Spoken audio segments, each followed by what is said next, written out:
And all that rah-rah talking, how I'm built, nigga. Jesus from the ghetto, nigga, so am I. Amen. I'm like God to you niggas. I said Jesus from the ghetto, nigga, so am I. I am. I'm like God to you niggas. That my lifestyle, white girl, nigga, white pal, white cloud, ice style. People, it's your boy Rah the Trucker. Some people call me TB Jr., Lil TB, but I'm Rah the Trucker. You know, my trainer is Trucker Brown. I'm new to the YouTube game, and I've been slacking on my videos, so this is a little introduction to me, how I got into it, where I started from. But I'm 27 years old. I'm from Virginia. Moved to Louisiana not too long ago.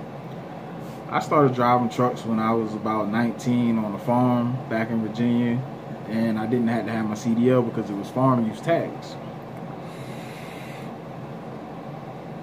I drove real old trucks. I mean, trucks that probably wouldn't make it over 100 miles at one time. I mean, you had fucking, the door would be, you riding down the highway, you had to have a bungee cord or a fucking bolt lock on the door to keep it closed. I mean, stuff like that.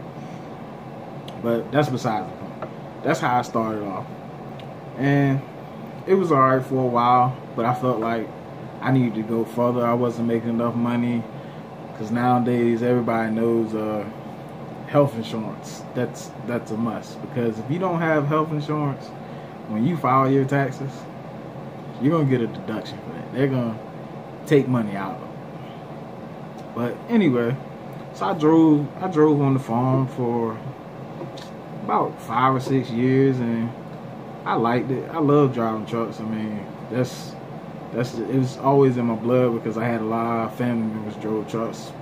Maybe 4 of my uncles drove trucks. I got cousins that drive trucks.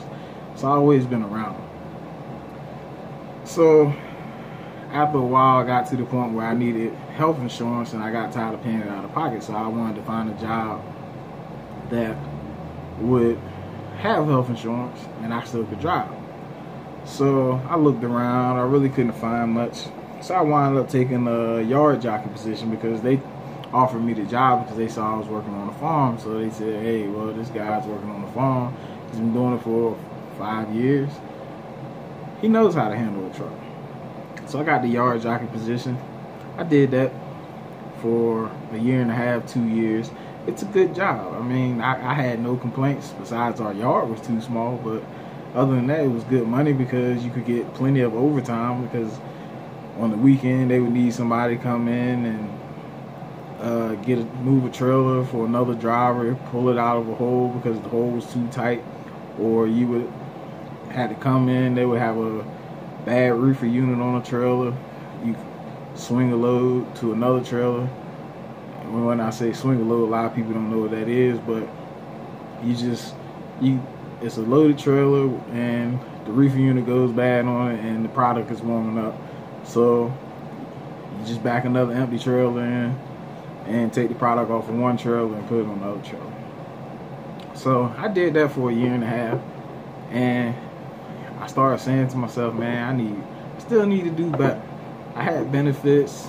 I was bringing home $700–800 a week, which is not bad to be home every night, but you had to bust your ass to do it. I mean, I would work fucking like I was out over the road truck driver. I was working 70 hours a week pretty much just to make that kind of money, and really I was working more than that. But anyway, so I did that for a while, and I left the job because I was moving. I moved to Louisiana, like I said. When I got to Louisiana, I looked around, and I couldn't really find any yard jockey jobs. There's a lot of warehouses, but a lot of these places have drivers that they've had for 15, 20 years. And a lot of people, once they get a job like that, they don't leave a job like that, because, hey, it's good money and you're home every night. But, so, that was a fail right there. So I looked around, and I was going through newspapers, everything like that, and I saw a job opening with a city, and it was for Parks and Recreation and Public Works. So when I first started off, I did Public Works. And Public Works in that city, you would either be cutting grass on a zero turn, a tractor, weed eating, or you would clean out drains. Like you would go out and shovel, because in a lot of cities, they don't have like actual ditches. They have little concrete drains that run along the street, and Public Works would go clean the stuff out of the drains and do all of that. So I did that for a while. Then they had an opening for Parks and Recreation, so I wound up checking that out. Now, Parks and Recreation, that was a gravy job. I'm not gonna lie to you. All I did was I went around to different parks in the city, checked, make sure nobody was sleeping in the parks, not out there drinking, smoking, stuff like that, doing nothing illegal. And I would just do that all day, riding around in my city truck in the AC, just checking out parks. It was like 15 parks, and that was my daily routine. I had to be to work at 7 in the morning. I get off at 3 or 4 in the afternoon, and I would just go around checking parks. So I did that for about 4 or 5 months, and I kind of got tired of it because it wasn't no real money. So I said to myself, well, I really love driving trucks, so I'm gonna see if I can get back into it. So I started calling around to different companies, checking out stuff, and I was asking companies, if I went and got my CDL permit, my Class A permit, would I be able to get hired through them and be a co-driver with somebody? And a lot of it's local companies I checked out, Coca-Cola, Pepsi, Anheuser-Busch, stuff like that. And they really didn't like stuff like that, so I decided I was going to take a different route. So I went and applied for a local CDL training school, and I got accepted. So I got accepted, and before I finished my paperwork, I called around again, and I said, hey, I'm supposed to be going to this local school, and after I graduate, would I be able to get hired on here? Well, they told me most companies wouldn't hire me on because I don't have over-the-road experience. Like I said, I drove on a farm. It was local. I would drive, 15 to 20 miles to get to the granary to get unloaded with grain. And no, that's not over-the-road. That's local. And a lot of people don't know that local jobs want you to actually have over-the-road experience. So that was the fail. So I said, well, damn, what am I going to do now? So I started asking around more and more, and every time I asked, it was like I was digging myself in a deeper hole. So I said to myself, hey man, you gotta find something and fast. So I started searching online, looking, and a lot of people know about company paid training, and some companies, most companies, I'm gonna say that most companies, it's not really company paid training, because if you don't work there for a year, you still have to pay your full price in tuition. And most of these companies charging about $5,000. So if you don't work there for 12 months, say you get your training, get your CDL, and then leave after 2 months, you're still gonna pay the same amount, full amount, no matter what. You can work there for 6 months, you still gonna pay that full amount. So I said to myself, well, I have to find me a company where I know I'll be dedicated to actually working for 12 months. Not saying that I'm just going to go to a company and leave. But hey, you never know. Something else might come up paying better and you just want to go. So I looked around, and I used a website called Truck and Truth. It's a pretty good website. Now, I went on there, they had a list of company paid training.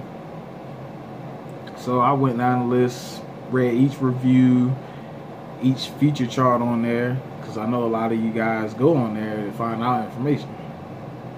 So I was looking like, hey man, all these companies offering this, I'm gonna see which one will hire out of my area I live in. So I called a few companies, and some companies said, oh well, you stay too far south, or you have to stay above I-10 and all this. And I was like, man, this looked like a real good company. Then I came across Prime. I called and talked to a recruiter, and the recruiter told me some good stuff, you know, which that's what they're supposed to do. That's their job. They have to get you hired. That's the only way they're going to get paid anyway, because they're not bringing on anybody. They're not making any money.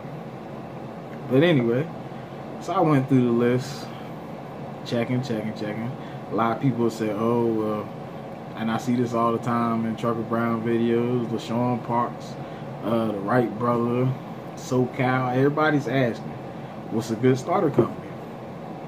There is no bad starter company. It really isn't, because all of them are pretty much doing the same thing. They all want you to work for 12 months. But the thing is, you have to actually do deep research.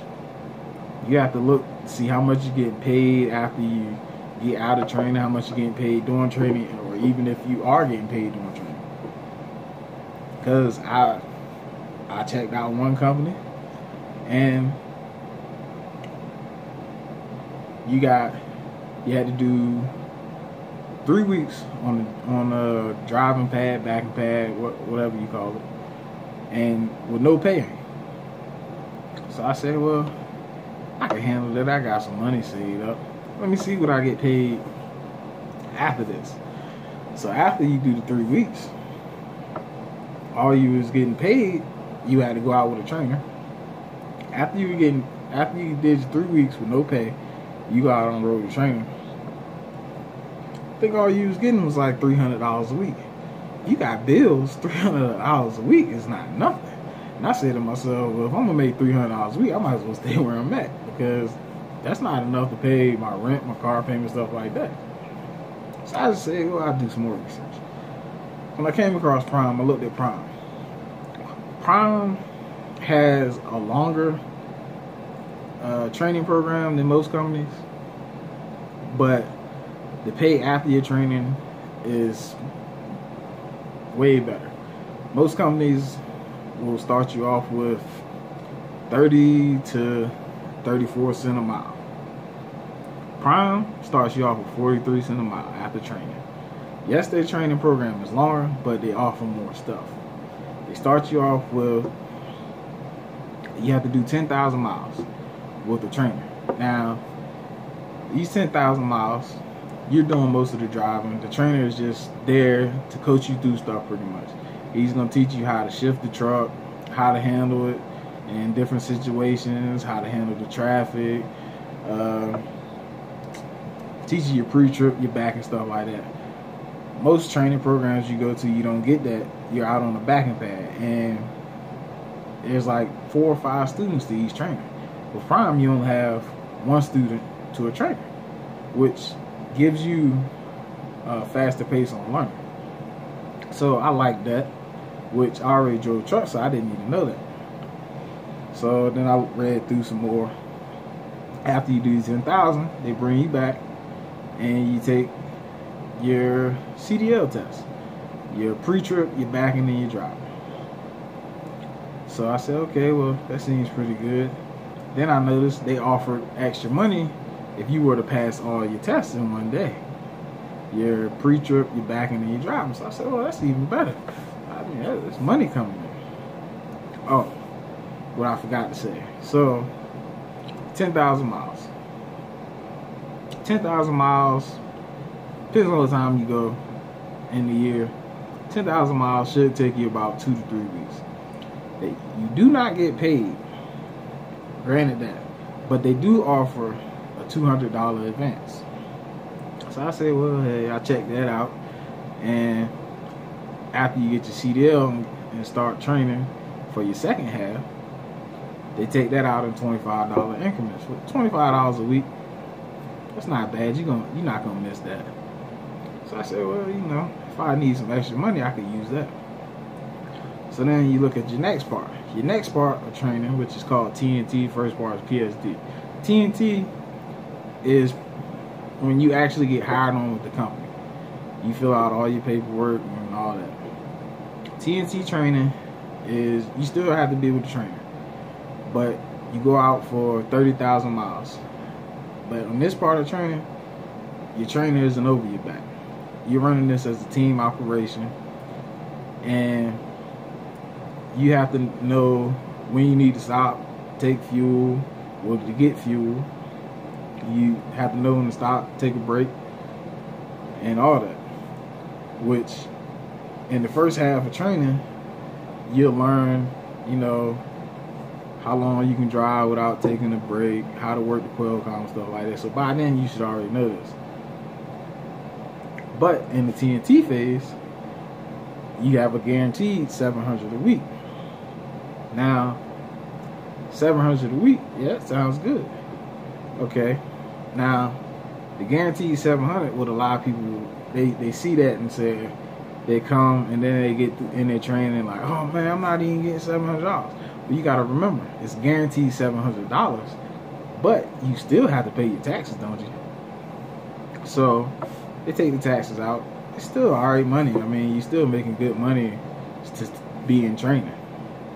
So after your 30,000 miles, you go back, take your upgrade test, and you get your truck. I haven't upgraded yet. I got about 9,000 miles left, so I get that another week or 2 weeks, and I'll be upgraded.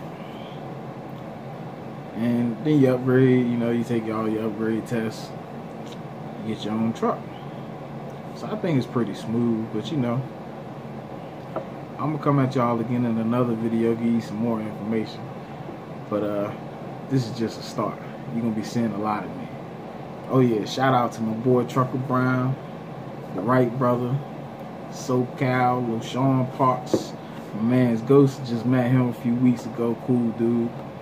Ran up on SoCal today. Not gonna tell you where we was at, but ran into SoCal. Showed as much hospitality. But it's your boy Rah the Trucker. Please like and subscribe and share it out to your friends, because I'm about to be giving y'all a whole lot of information. Holla at me.